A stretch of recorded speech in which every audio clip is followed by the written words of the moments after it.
을 모시겠습니다. 그럼 하정상 교수님의 강의 내용은 아시는 바대로 신경 내용 중에서도 대체적으로 치매 그리고 뇌졸중에 관한 내용을 개략적으로 설명해 주실 것 같습니다. 그리고 설명이 있고 나면 우리 교수님도 혹시 관심 있는 내용이 많으실 거니까 질문도 하시고 또 이렇게 서로 토론해보는 그런 시간도 갖도록 해보겠습니다. 그럼 여러분들 우리 하정상 교수님을 따뜻하게 박수로 환영해 주십시오.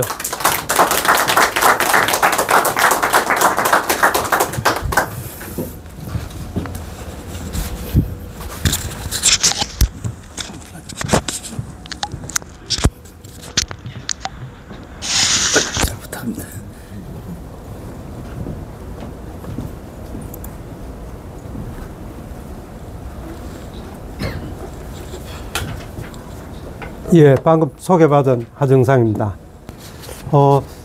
사실은 이런 요즘 건강 정보 이런 거에 대한 것이 방송이라든지 인터넷이든지 근데 워낙 많아서 저는 이제 개인적으로 이렇게 너무 많아가지고는 도리어 역효과로 불안감만 조성할 수도 있고 그런 점도 있다. 그래서 처음에 얘기했을 때도 저는 그래서 좀 사양을 해드렸는데 여기에서 한 번쯤은 그냥 질문 형식으로 해도 괜찮지 않겠나 그래서 그냥 간단히 좀 들고 와서 사진 중심으로 그냥 얘기를 좀 드리겠고요.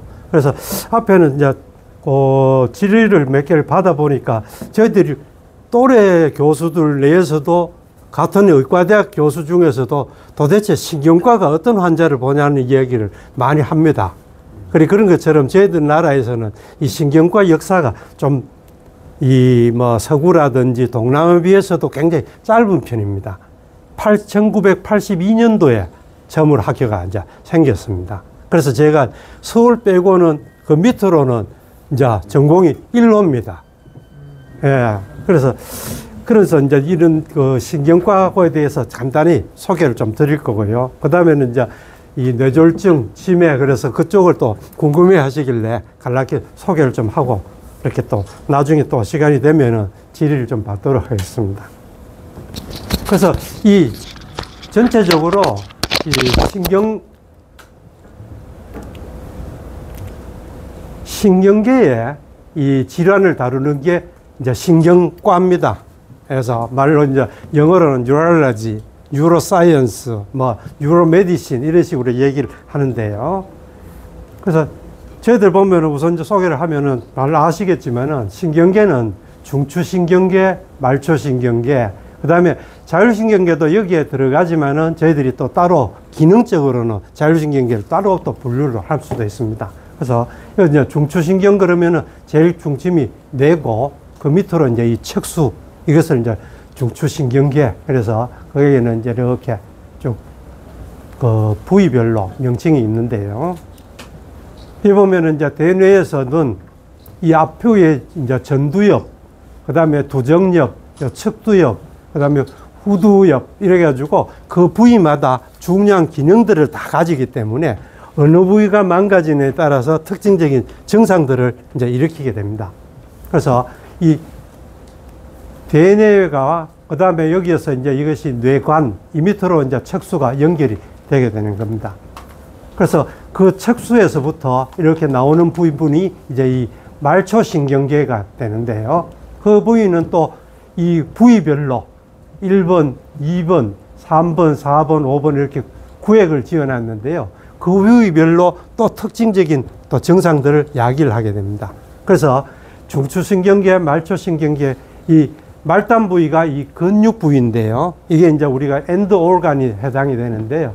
이 뇌에서부터 이 말단 조직인 근육에까지 이 전체에 걸쳐서 어느 부위에든지 어떤 이상을 일으키고 증상을 야기시키는 걸 이제 진단하고 치료하는 게 저희들 이제 신경과 신경학 분야가 되겠습니다.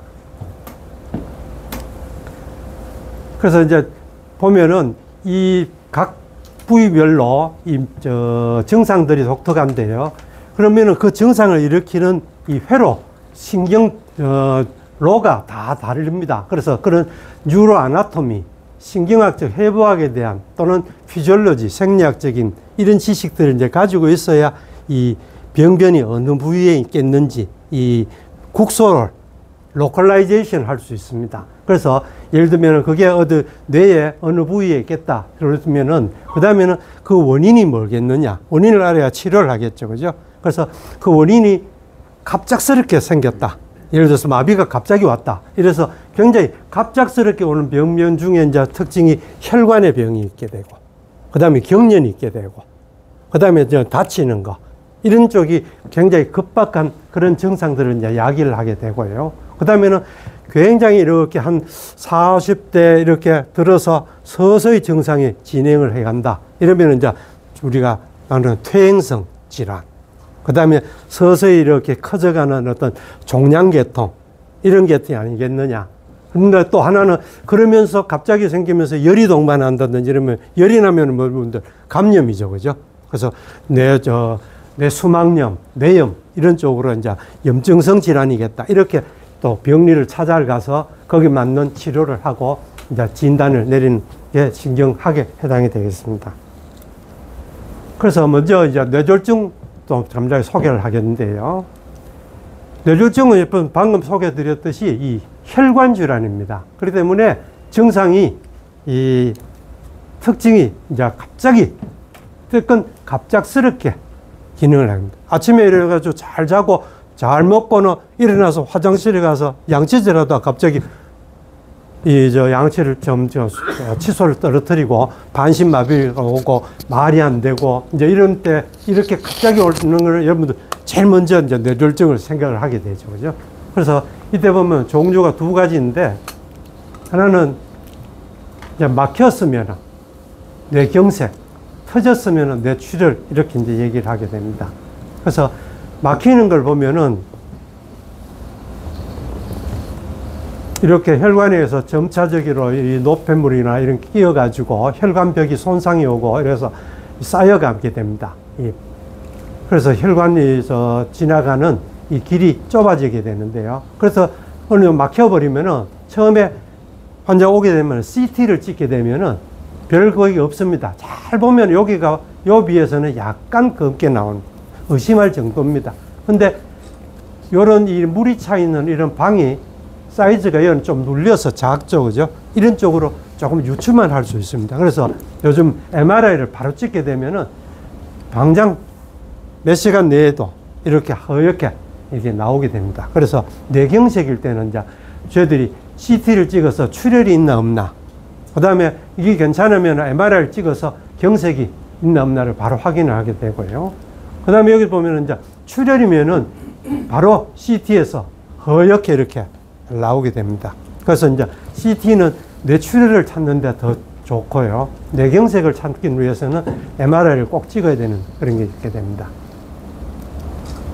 그 다음에 이제 이게 바로 이제 좁아지는 원인이 1번이 동맥경화가 되는데요. 동맥경화는 보통 보면 20살 때부터 벌써 이제 진행을 시작합니다. 그래서 그 사람의 식습관이라든지 생활습관이라든지 가진 질환 이런 거에 따라 가지고 이 콜레스테롤 수치도 높아질 수도 있고 혈관벽에 이제 이런데 이 흠집이 나게 되면은 여기에 콜레스테롤 그다음에 이런 것들이 요산 이런 것들 침착을 하면서 돌아다니는 이 혈관들에서 좀 오래된 혈소판이라든지 또는 이제 이 응고에 우리가 필요한 이 섬유소 이런 것들이 거기에 들러붙어 가지고 혈관벽이 점점점 이제 이렇게 좁아져 가게 됩니다. 그래서 그 부위가 이제 이렇게 이 폴락 그래서 반이라고 얘기하는데 이게 점차 좁아져서 혈관이 이제 이 지나가는 길이 자꾸 좁아지는데요. 저게 한 70 내지 80%까지는 정상이 안 일으킵니다. 그래서 여러분들 보면 요즘은 이제 건강에 좀 이 걱정을 많이 하고 이래서 MRI든지 그다음에 경동맥 초음파라든지 이런 걸 해보면 거의 대부분이 좁아지게 나와 있습니다. 그거는 노화의 하나이기 때문에 할 수 없는데 어느 정도냐가 문제거든요. 그래서 이것이 이제 한 7, 80%까지 가게 되면은 우리가 이 뇌에서 이런 혈전을 도려내는 그런 걸 시술을 좀 권하기도 하고요. 그 다음에 그 정도 아니고 아직까지 한 50% 미만이다면은 철저한 약물 치료를 이제 권하게 된다든지 이런 식으로 치료 방침을 잡게 됩니다. 그래서 여기에서 이제 쌓여다가 이것이 터져가지고 이런 이제 찌꺼기가 떠져서 또 멀리 가서 작은 또 혈관을 막기도 하겠고, 이런 식으로 경색들이 이제 생기게 되는데요. 그래서 이 뇌경색의 원인은 1번이 어쨌건 이 동맥경화입니다. 그 다음에는 하나가 거기에서 떨어져 나가는 혈전이 든지 아니면은 심장에 특히 이제 질환이 있어서 여기에서 또 이 찌꺼기들이 말 잘 생깁니다. 그래서 이것이 혈관을 타고 여러 곳에 날아가 버리는 이런 혈전이 날아가서 이때는 특징적인 게 양측으로 이 동맥경화는 보면 한측에 막혀있는 부위에만 증상을 일으키는 게 좀 특징인데 이는 모든 혈관 따라서 양측으로 여러 부위를 이렇게 맞게 되는 그런 뇌경색을 일으키게 됩니다. 심장질환은 특히 이제 그 AF 그래가지고 심방세동 이런 게 있어요. 부정맥은 노화 때문에도 많이 옵니다. 그래서 저도 이래서 얼마 전에 가서 또 검사도 받아보고 그러는데 다행히 뭐 병적일 만큼 자주 발생하지 않기 때문에 그냥 좀 조심만 하고 가끔 운동하고 지내라고 그래서 지금 약은 안 먹고 있습니다만은 그런 부정맥이 있을 때는 한 번쯤은 검사를 해볼 필요는 있습니다. 그 다음에 이제 뇌출혈은 이렇게 제일 많은 게 이 고혈압. 그래서 요즘은 고혈압이든지 당뇨든지 이게 제일 주된 원인인데 이거를 그래도 요즘 옛날보다는 관리를 잘 하기 때문에 발생률이 많이 떨어진 거는 사실입니다. 그 다음에 보면은 이제 뇌동맥류라 그래가지고 이 선천적인 경우가 제일 많습니다. 보면은. 근데 이제 자기도 모르게 다쳐서 혈관벽에 찢어지거나 이렇게 좀 풍선꽈리처럼 늘어진다든지 아니면 혈관벽을 따라서 이렇게 좀 찢어져 있다든지 이러다가 터지는 경우가 많습니다. 그래서 이걸 뇌동맥류라고 이야기를 하는데 이거는 뭐 터져서 증상이 일으키기 전까지는 자기가 가지고 있는지를 모릅니다. 그래서 이때는 이제 뇌동맥류가 터지면은 우리 뇌를 싸고 있는 막이 3가지가 있는데요. 제일 밑에 이제 지주막이라고 그래서 그 밑에서 출혈이 생겨가지고 굉장히 두통을 심하게 일으키고 심하면 이제 더 반신불수도 오는데 특징은 이제 격심한 두통입니다. 그래서 이런 것이 이제 이 출혈의 또 하나의 될 수가 있고요. 그래서 보면은 이제 뭐 전 세계적으로 다 뇌졸중은 다 문제가 많은 것 같습니다. 그래서 또 여기에 대한 연구들도 지금 많이 하고 치료제도 나오고 시술법도 많이 개발이 되고 있는데요. 보면 그래서 이제 세계적으로는 이 뇌졸중 기구에서는 10월 29일을 우리 세계 뇌졸중의 날로 정해가지고 캠페인도 많이 하고 하자고 전 세계적으로 지금 그걸 하고 있습니다. 그래서 우리나라에서도 보면은 이제 뭐 5분에 1명씩 발생하고 뭐 20분에 1명씩 이거로 뇌졸중으로 사망할 정도로 한 해에 이제 10만 5천 명 정도 이렇게 발생들이. 근데 다행히 발생률도 지금은 아까 말씀드렸듯이 자꾸 좀 낮아지는 거는 사실입니다. 근데 문제는 뒤에 말씀드리겠지만 이제 그로 인해서 뒤에 남는 장애가 더 문제가 되겠죠. 건강하게 오래 수명을 살아가야 되는데 이 건강 수명이 이로 인해 가지고 이제 격심이 짧아진다는 겁니다. 그게 이제 더 문제가 되는 경우고요. 그래서 여기서도 보면은 이제 이렇게 많죠. 많이 이 세월이 지나면서 최근 와가지고는 발생률은 사망률도 굉장히 떨어졌고요.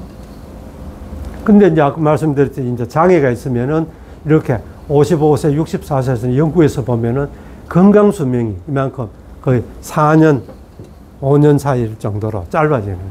그 다음에 나이가 많을수록 또 이렇게 보면은 3.9년 이런 식으로 이 건강 수명.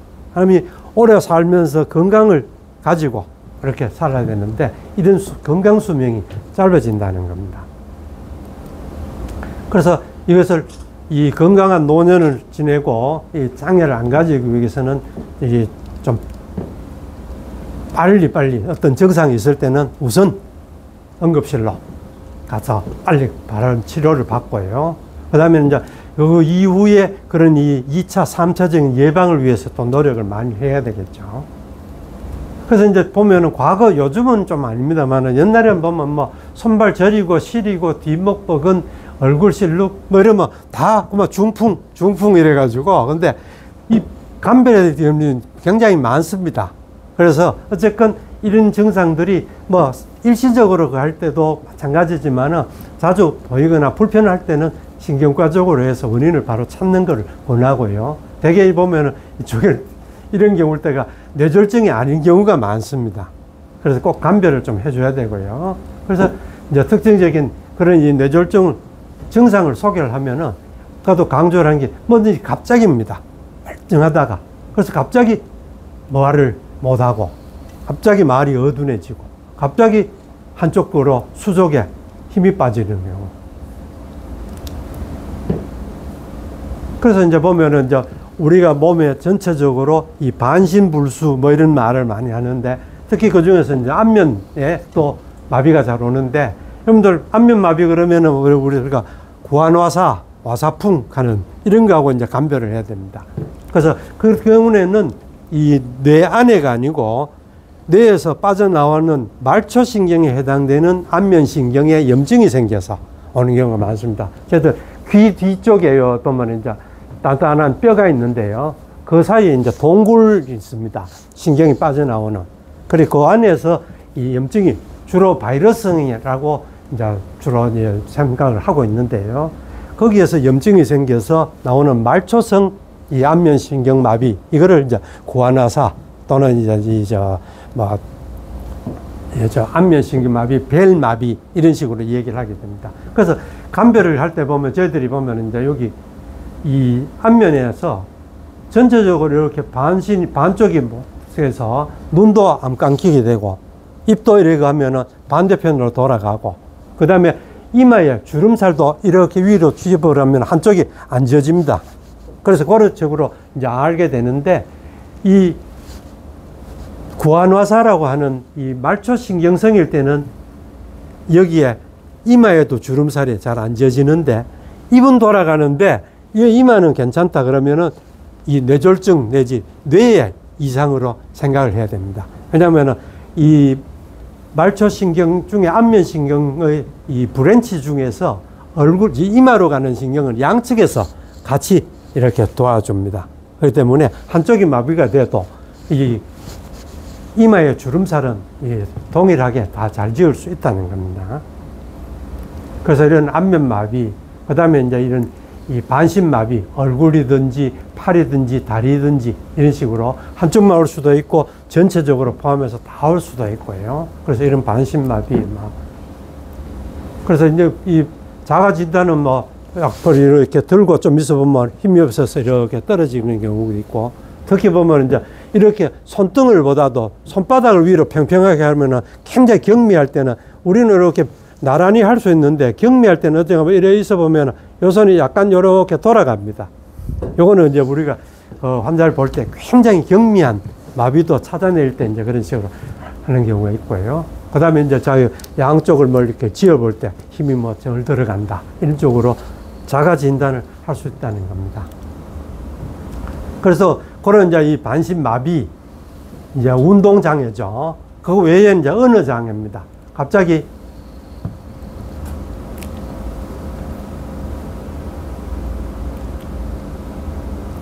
이렇게 발음이 어눌하든지, 아예 말을 못하든지, 아니면은 말을 해도 이해를 못하든지, 아니면은 본인은 이해를 하는 것 같은데 말하는 게 엉뚱한 걸 나온다든지, 어쨌든 이런 언어장애. 그거는 이제 부위에 따라서 우리가 이 운동 언어장애, 감각 언어장애 이런 식으로 부위가 다 좀 다르게 됩니다. 어쨌든 이런 언어장애가 있으면은 분명히 이런 쪽을 의심을 해야 되고요. 뇌질환을. 그 외에 이제 뭐 소개할 수 있는 게 뭐 물체가 갑자기 두 개로 보인다든지 아니면은 갑자기 중심 부위가 새까맣게 안 보인다든지 아니면 한쪽은만 안 보인다든지 이렇게 하여튼 시야장애라든지 시각장애라든지 이런 게 갑자기 오는 경우 이때도 의심을 해야 되고요. 그 다음에 극심한 이제 어지럼증이든지 또는 그로 인해 가지고 한쪽으로 자꾸 이렇게 가서 길을 걸으면 자꾸 이쪽에 쏠려 가지고 한쪽을 자꾸 부딪히게 된다든지 이런 중심을 잡기 힘든다는 경우. 그 다음에는 아까 말씀드렸듯이 이 극심한 두통, 이때까지 없던 두통이 갑자기 생기고 이랬을 때는 특징적인 이제 편두통하고도 감별을 좀 해줘야 됩니다. 그래서 저희들 환자를 볼 때는 다른 증상이 없고 굉장히 갑자기 심한 이런 두통이 올 때는 편두통하고 이 아까 말씀드렸던 이 뇌출혈 이런 거하고 또 이 감별을 잘 해야 되고 그런데 그게 안 될 때는 바로 CT나 이걸 이제 바로 찍어야 됩니다. 그래서 이제 응급실로 일찍 가야 된다는 이유가 되는 거고요. 그 다음에는 그래서 전체적으로 이런 증상들, 안면마비, 반신마비, 언어장애, 그 다음에 이제 보행, 평행장애, 이런 것들, 심한 두통이 있으면은 빨리 가서 이제 그렇게 진료를 해보자는 거고요. 그거 외에 보면은 다행히 떨어뜨려서 병원에 와가지고는, 아까는 불체를 수제를 떨어뜨렸는데 지금 오는 길에 다 회복이 됐습니다는 거예요. 그래서 저희들이 이제, 그러면은 뭐, 다른 뭐, 과한 일을 했냐, 이런 것도 찾지만은, 말을 해서 보면은, 이 일과성 허혈 발작이라고, 이것이 보면은 24시간 내에 이제 증상이 다 풀려버리는 겁니다. 그래서 다행인데, 이때도 그냥 안심하지 말고 해야 되는 게, 바로 그 다음에 올 뇌졸중의 전조 증상이기 때문에 철저하게 따져서 예방을 해줘야 되는 겁니다.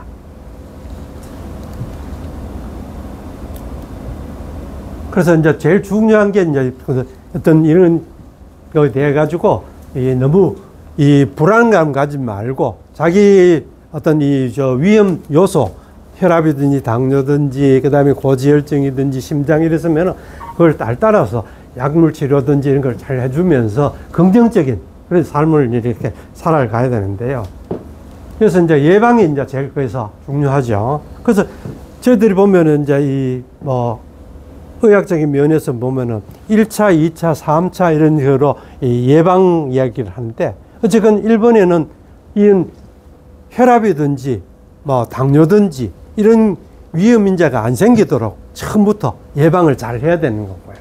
그 다음에 이제 할 수 없이 그런 가족력도 있을 수 있기 때문에 이런 데서 발생을 하게 되면은 여기에 대해서 철저하게 조절을 해서 2차적인 합병증이 안 갈 수 있도록 그런 예방을 해주고, 그 다음에 한 번 또 뇌졸중이든지 이런 병이 오게 되면은, 그 다음 다시 또 여러 번이 오게 되면은 중복으로 이 장애가 또 겹쳐서 더 심해질 수가 있기 때문에 또 거기에 대한 예방에 더 기울여야 됩니다. 3차적으로 재발 방지를 위해서.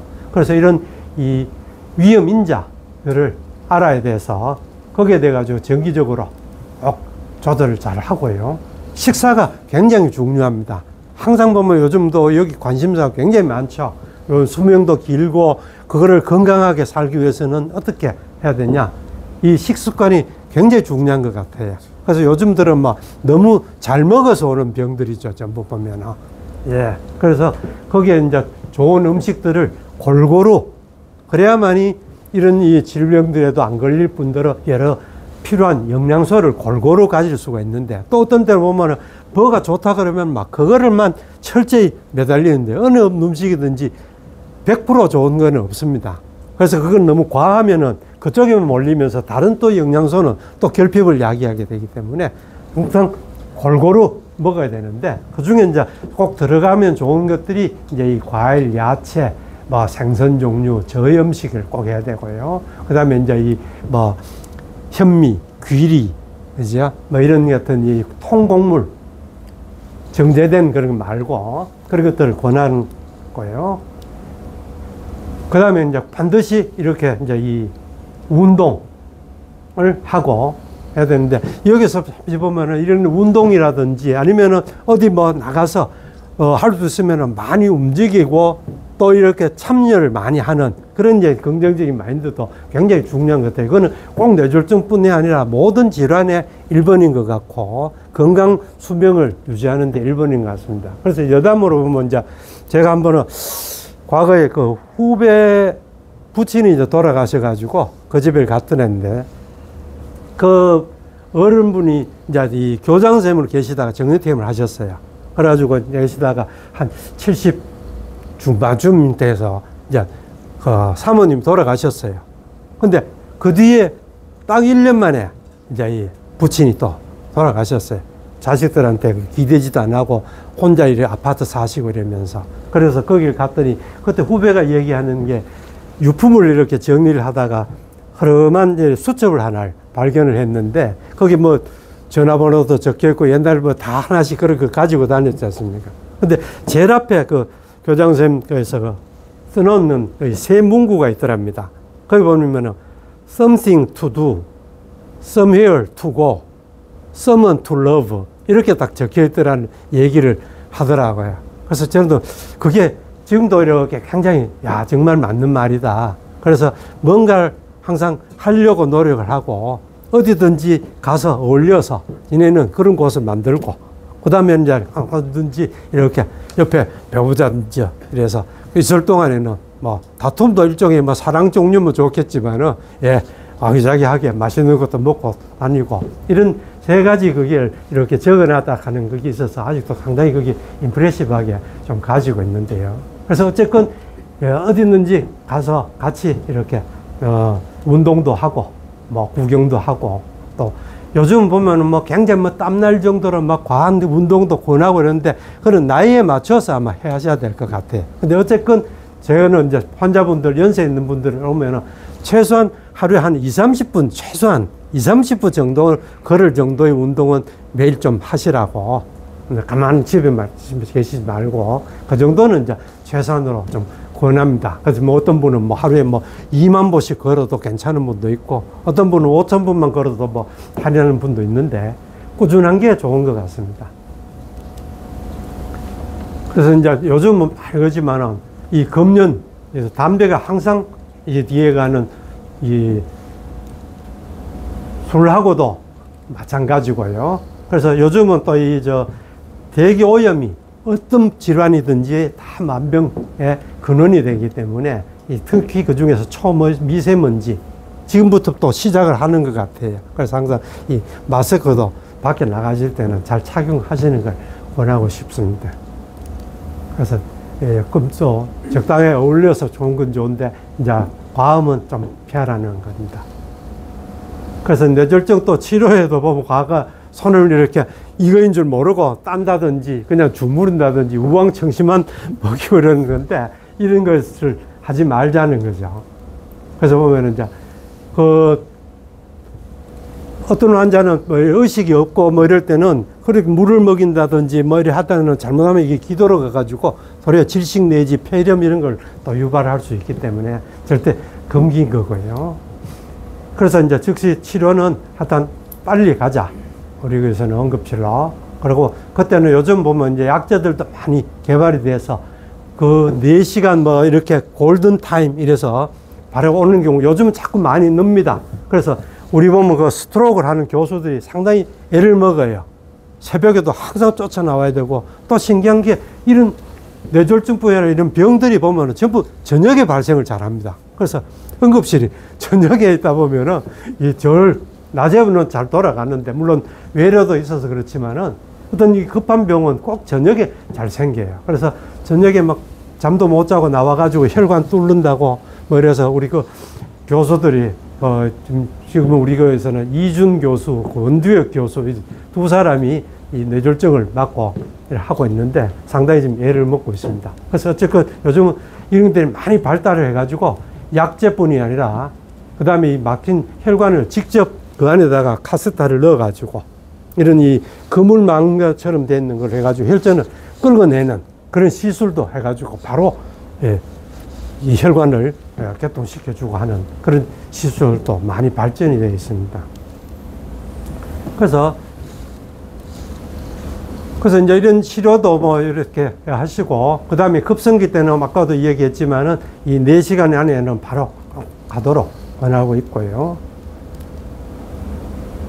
그래서 여기 보면 이제 이런 것들은 성공 사례인데, 여기에서 나오는 거 이제 이 중대뇌 동맥 그래가지고 뇌의 한쪽에 거의 반 이상을 이 혈액을 공급하는 부위인데 여기가 다쳐버리면 큰 마비가 오고 이럽니다. 근데 바로 다행히 와서 이렇게 뚫어가지고 뒤로 이렇게 혈액들이 다시 또 이렇게 흐를 수 있도록 하는 이런 이 시술들이 요즘은 성공률이 굉장히 높아져 있습니다. 그래서 이처럼 이런 이 그물망 같은 거를 이렇게 이제 넣어가지고 그래서 과거에는 이걸 시술을 하다 보면 이어서 또 이런 게 굉장히 연하고 이러기 때문에 떨어져 나가가지고 또 다른 중풍을 일으키고 뇌경색을 일으키고 이래서 요즘은 이런 게들 개발이 돼가지고 미리 끝에 또 그렇게 못 빠져나가도록 하는 그런 망을 쓰기도 하고 그래서 기술들이 자꾸자꾸 개발이 되는 것 같습니다. 그래서 이렇게 하면은 이제 하나는 저런 카세타를 해가지고 망을 넣어서 혈전을 꺼내기 전에 거기에다 대고 혈전 용해제 약을 쏴가지고 또 녹이는 경우도 있고요. 그러면은 이렇게 사진에 급성기 때 이렇게 나오던 게 보면 이만큼 지금 좋아져서 증상을 또 굉장히 바로 호전이 되는 경우가 많다는 겁니다. 그래서 이제 장애가 훨씬 적기 때문에 건강 수명도 이렇게 연장시킬 수 있다는 겁니다. 그래서 항상 시간을 지켜서 바로 이렇게 갈 수 있도록 항상 좀 권유를 하고 있고, 우리 병원 같은 경우에도 이렇게 요즘은 이제 이 뇌졸중이 오면은 집중치료실 그래가지고 그 내에서 다 즉각적으로 치료하고 관찰을 하고 의사, 간호사, 물리치료사 이래가지고 집중적으로 치료를 하는 이런 집중치료실이 이렇게 마련이 되어 있습니다. 그래서 항상 119에서 바로 오시고, 그 다음에 이제 이렇게 급성 뇌졸중 치료가 가능하고 CT, MRI 이런 게 가능한 그 병원으로 바로 가자는 거고요. 아까도 얘기 드리면 토하고 의식이 없을 때는 옆으로 이렇게 해서 기도를 확보를 하고 둬야 되지, 물이나 이런 거 먹지 말자는 거고요. 이런 것들은 뭐 아까 얘기해서 드렸고. 그래서 그런 이제 치료가 항상 이런 생활 습관, 그리고 자기가 어떤 이 위험 인자를 가지고 있을 때는 거기에 따라가 철저히 약물 치료를 잘 따라줘야만이 다음 재발이나 그런 이 3차적인 그런 이 예방 이런 것들을 성공리에 끝낼 수 있다는 겁니다. 예, 그래서 이렇게 치매, 뇌졸중은 소개를 조금 하고요. 뭐 치매도 그래서 제가 또 가져와 봤는데요. 뭐 말 그대로 이 멘탈 그러듯이 디멘트입니다. 이 멘탈이 소실되는 이제 이런 걸 이야기를 하는데, 이는 정상적으로 이제 성숙한 내에 어떤 후천적인 원인에 의해 가지고 손상이 돼서 인지 기능이 손상이 되거나 또는 이런 행동 또는 심리학적인 증상, 이런 고등 정신 기능도 또한 저하되고, 그래서 결국은 이런 일상생활에 장애를 초래하는 이런 질환이 이제 치매라는 겁니다. 그래서 인구가 이렇게 지금 점점 노인 인구율이 이렇게 점점 커져서 나중에는 2030년에는 23.1% 정도까지 할 거라는 거. 그래서 어차피 치매도 하나의 퇴행성 질환으로 나이 때문에 오는 거기 때문에 거기에 따라서 점점 이제 이 환자 수도 늘게 된다는 겁니다. 그래서 저는 주가 보면은 이 기억력 장애입니다. 그래서 항상 보면은 나중에 말씀드리겠지만 뒤에 가면은 이제 자가 진단을 하는 게 있습니다. 한 15가지를 물어가지고 그 중에 이렇게 몇 개 이상이면은 이쪽 검사를 해보세요. 근데 저도 제가 해보면 한 서너 개는 들어가요. 물론 다행히 6개 하는 건 아니지만은. 그래서 요즘 보면은 다 어떤 노화의 하나로 건망증하고 이제 또 감별을 해야 되는데, 이런 이 이름, 전화번호 이런 것들이 이제 기억하기 힘들고 금방 좀 잘 잊어버리고 이야기 같은 그런데 금방 또 잘 몰라서 묻는다든지, 그 다음에 물건을 갖다 놓고 어디에 또 뒀는지 잘 모른다든지, 그런 그리고 특히 이제 연세분들은 이제 가스불, 이건 이제 조심을 해야 되는데, 이래가지고 태워 먹거나 뭐 켜놓고 외출을 나가는 경우, 이런 경우들이 많죠. 그죠? 그래서 항상 이제 요즘들은 가스불도 뭐 켜놓고 안 잠그면은 그 안에서 이제 벨이 울린다든지 자동으로 꺼지는 그런 것들을 또 설치도 해야 되는 경우도 있는데, 그 다음에 이제 오늘이 며칠 또 계절이 뭔지 아침 점심, 그 다음에 이 외출을 나갔다가 집을 못 찾는 이런 진압력 이런 것들 장애라든지, 그 다음에 이제 언어도 그게 뭐지 이런 식으로는 자꾸 이제 하게 되고, 금방 하고 싶은데 표현이 잘 안 된다든지, 물건 이름 금방 생각이 안 나고, 그 다음에 친구나 이런 사람들 이름 같은 것도 좀 금방 생각이 잘 안 나고, 그 다음에 심하면은 이제 신문 잡지 읽는데 그 줄거리가 뭔지를 모르고, 예. 저도 보면은 좀 한 책을 읽을 때는 반복해서 두세 번 돌아가야 될 때가 많아요. 그래서, 아, 그것도 일종의 노화구나 생각을 하고 있는데, 심하면 이제 이렇게까지 또 가게 되는 겁니다. 그 다음에 이제 이 시공간 능력 같은 거, 어딘지 가서 어딘지 잘 모르게, 그래서 방향 감각을 상실한 경우, 그 다음에 계산 같은 능력이 금방금방 잘 안 되는 경우, 그 다음에 이제 보면은, 옛날에는 굉장히 이렇게 좀 얌전하던 사람이 막 성격장애 같은 게 온다든지, 아니면 역으로 또 너무 이제는 조용하다든지, 엄격하면, 그 다음에는 이제 사교적이고 이런데 항상 집에 의욕 없이 집에서 나오지도 안 하고, 친구가 뭐 좀 관심도 없고, 그 다음에 뭐 하루 정도 우울하고, 그 다음에는 이제 자기밖에 모르고, 옛날로 이제 돌아가는 거죠. 그죠? 그래서 투정도 많아지고, 그래서 이제 이런 쪽이 보면은 노화의 일종의 이제 하나의 그거고, 여기는 이제 심하면은 이제 저거로 간다는 겁니다. 그래서 이제 이게 이제 보면은 이제 더 조금 그 위의 단계로 보면 항상 의심을 하게 됩니다. 누가 뭘 훔쳐갔다, 배우자가 바람 폈다 하고 막 자꾸 누가 뭐 해치를 한다 하는 이 망상을 보이고, 일반자들도 굉장히 많아요. 그래서 젊은 사람들이 또 이래 올 때는 정신적인 문제라든지 아니면 다른 걸 또 감별을 해줘야 됩니다. 그리고 이제 여기 보면 이게 참 문제인데, 때리거나 막 과음 지르고 막 그걸 하고 주변에 공격적인 행동을 보이네요. 이거는 이제 조금 진행된 치매 증상일 때는 이제 나타나게 됩니다. 그러고 보면 이런 옷 벗었다 입었다, 뭐, 그 다음에 꺼냈다, 또 정리했다, 이런 행동, 이거는 분명히 또 진행된 그거예요. 그래서 이런 좀 반복적인 이런 이 비정상적인 행동을 하게 될 때는 분명한 이 치매의 하나의 이제 이상 행동 중에 하나고요. 그 다음에 항상 밖으로 막 밤에든지 또 뛰쳐나가는 경우, 이런 경우. 그 다음에 이제 본인 치장 같은 거든지 이런 것들에 무관심을 하고, 대소변도 아무튼 보든지, 옷도 뭐 이렇게 뭐 아래 위로 잘 모른다든지, 계절이 맞지 않는 옷 이런 거. 그 다음에 본인 방 주변 정리 같은 것도 그냥 방치하는 거고. 그 다음에 이제 무관심한 거든지, 그 다음에 소일거리도 안 하고 그냥 가만히 있는 경우, 그 다음에 이제 밤이 되면 이제 제일 문제가 됩니다. 그래서 가족들이 이제 굉장히 이것 때문에 제일 힘들어를 하는데요. 그래서 이제 아까 말씀드린 이런 것들이 이제 저희들 치매 그럴 때는 그 중에서 이제 이 노인성 치매, 그래가지고 이게 이제 알츠하이머 병입니다. 그래서 이게 거의 한 60, 70%에 해당이 돼요. 치매, 전체 치매에. 그래서 아까 말씀드렸듯이 기억력, 언어, 시공간, 뭐 실행, 인격 변화, 이런 것들에 따라서 여기 보면은 가벼운 정도, 그 다음에 극심한 치매, 이제 이렇게 증상들이 있다는 거고요.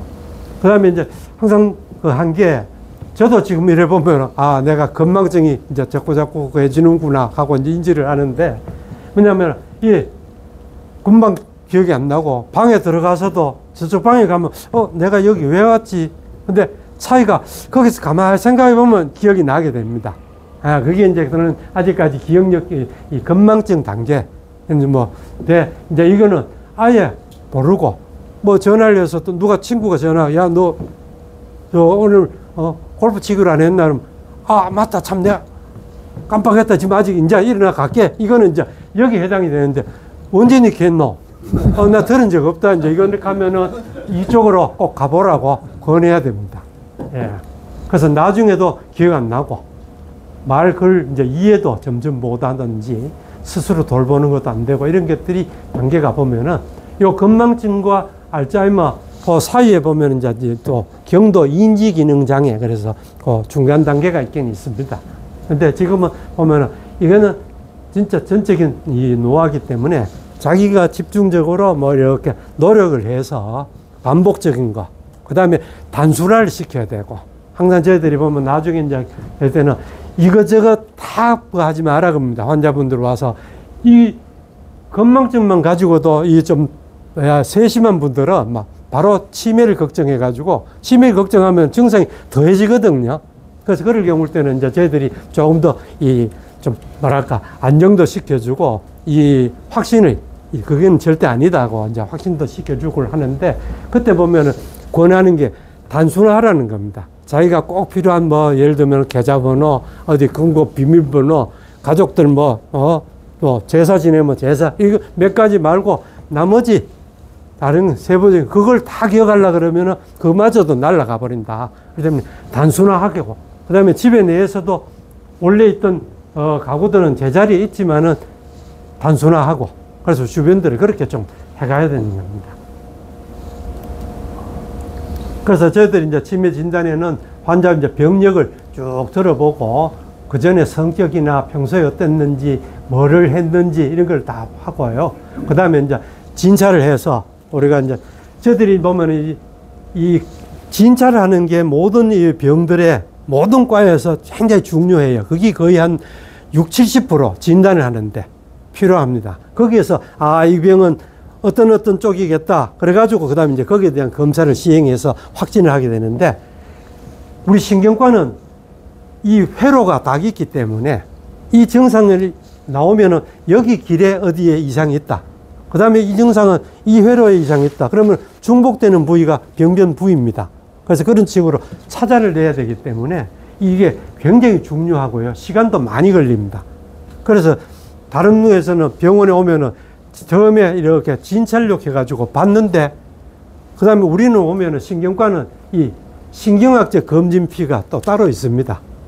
예. 그래서 이제 어떨 때 그런 보면 외래 같은 데도 많이 걸 때는 막 1시간 이상도 걸리고, 그래서 1시간 걸릴 때는 입원을 해서 하는 경우가 이제 많고 그런데, 그래서 어쨌건 이런 검진을 해가지고 다른 질환, 이 증상들 있는지 다른 병하고 감별을 해줘야 되고, 여기 이제 여러 가지 이런 척도, 이런 신경 인지 기능 같은 거, 뭐 아까 말씀드렸듯이 뭐 오늘이 몇 월 며칠입니까? 여기가 어디입니까? 이름 대보세요. 뭐 여러 가지 이런 것에 그런 것들, 이제 MMSE 같은 게 제일 대표적인 게 30가지를 묻게 됩니다. 그래서 30점 만점에 이제 이 몇 점 나오느냐.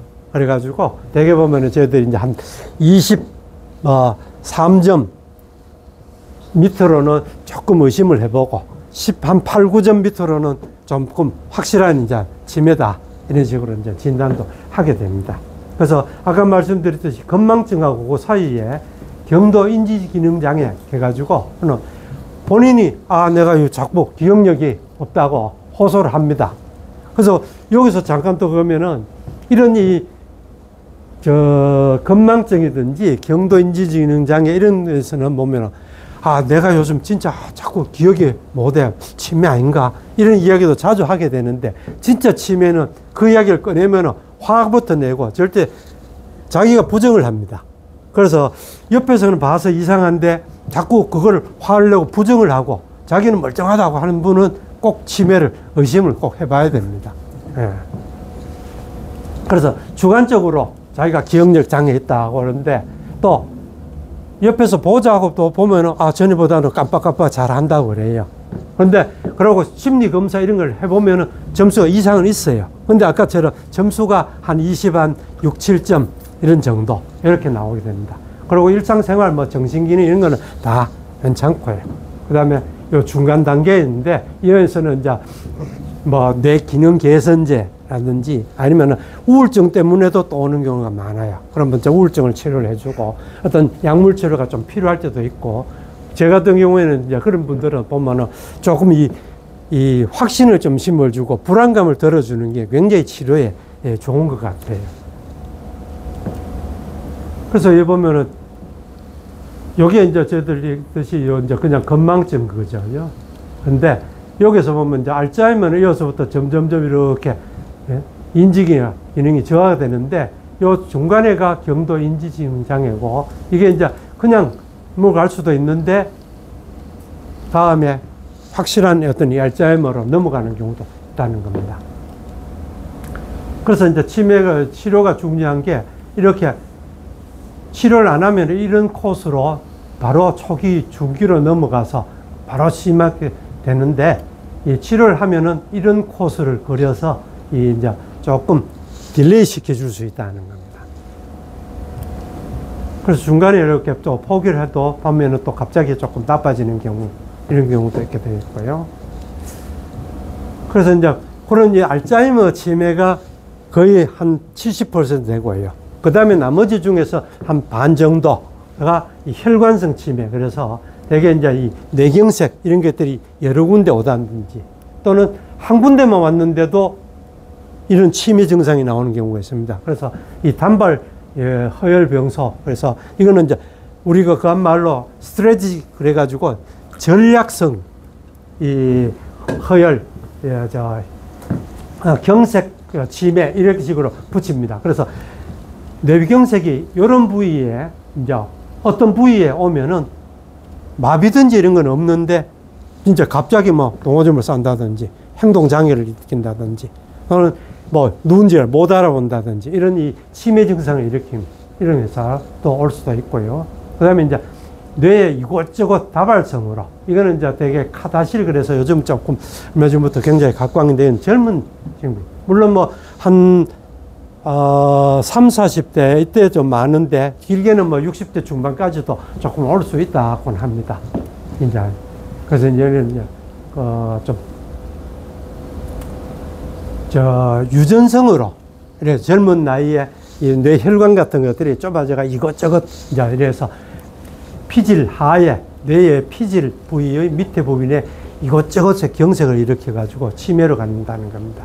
그 다음에 뭐 알츠하이머, 바스큘라가 믹싱되어 있는 이런 경우도 있고요. 그래서 어쨌건 위험인자는 여러분들 고혈압이 제일 많고 당뇨, 고지혈, 흡연, 관상동맥 질환, 심부전 이런 거는 철저하게 이제 좀 치료를 하자는 겁니다.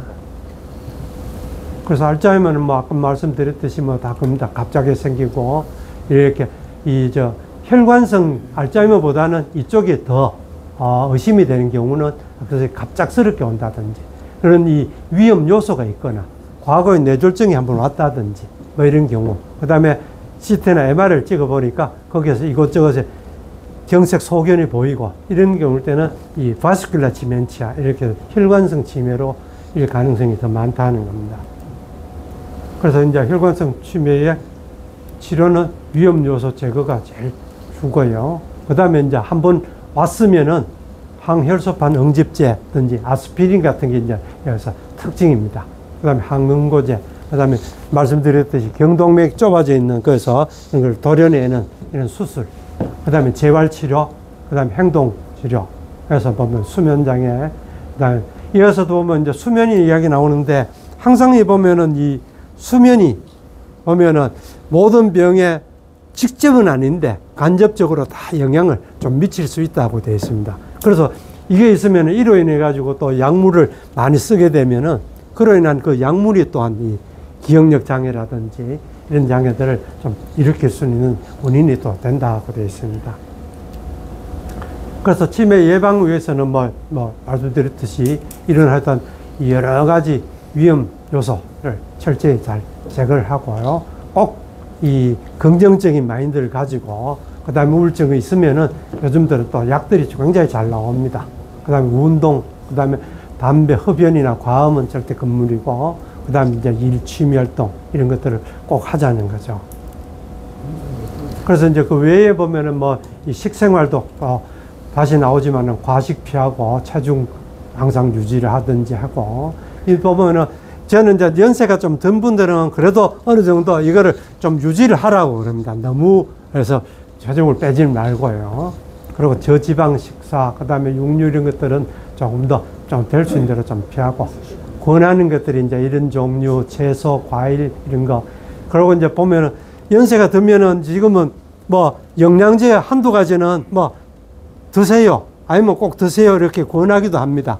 저도 보면은 이제 집에서는 뭐 반 그거 해가지고 그 비타민 이제 B 복합제하고 뭐 비타민 C 이런 종류, 그 다음에 이제 눈 때문에 그 루테인 이런 거 한 두세 가지 좀 먹고는 있는데 할 수 없이 그런 쪽으로 이 종합 비타민 내지 영양제가 좀 느는 것 같아요. 근데 필요는 한 것 같습니다. 나중에 연세가 들면은. 그래서 그런 이 비타민 종류 같은 것도 한번 고려를 해 보십사는 겁니다. 그 다음에 이제 주변에 가족 중에서도 지금 보면은 꼭 있습니다. 연세가 자꾸 많아지기 때문에. 그래서 이제 돌볼 때는 항상 가족들이 같이 힘을 합쳐야 되고, 보호자도 쉬어야 됩니다. 아까도 보면은 저녁이가 제일 또 힘들어요. 잠물도 안 자고 밖에 막 같은 데 나가려고 그러고 이기 때문에 그래서 그럴 때는 이제 이 주간 보호센터라든지 그다음에 이제 요양병원 이런 데도 잘 이용을 좀 같이 해야 되고요.